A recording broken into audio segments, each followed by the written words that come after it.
جب احد کی لڑائی ہو رہی تھی، مسلمانوں کو ظاہری طور پر شکست ہو گئی، آپ صلی اللہ علیہ وسلم نے فرمایا کہ کون ہے جو مجھے سعد بن ربیع رضی اللہ عنہ کی خبر لا کر دے۔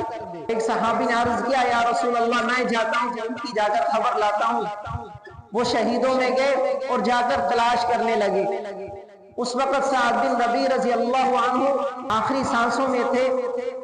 سعد بن ربیع رضی اللہ عنہ نے خود پوچھا کہ کسے تلاش کر رہے ہو؟ اس صحابی نے عرض کیا کہ مجھے رسول اللہ صلی اللہ علیہ وسلم نے تمہاری خبر لینے کے لیے بھیجا ہے۔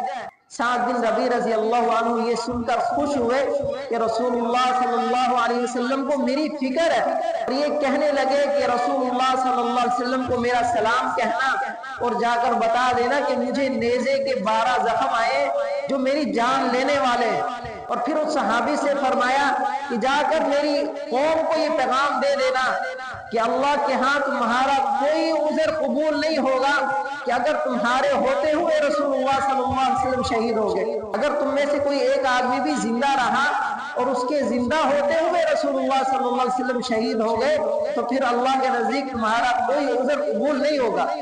اب دیکھیں کہ آخری سانسیں چل رہی ہیں، اپنی زندگی کی کوئی پرواہ نہیں ہے، اپنی قوم کو رسول اللہ صلی اللہ علیہ وسلم کی حفاظت کا پیغام دے رہے کہ اگر تمہارے زندہ ہوتے ہوئے رسول اللہ صلی اللہ علیہ وسلم شہید ہو گئے تو پھر تمہارا کوئی عذر قابل قبول نہیں ہوگا۔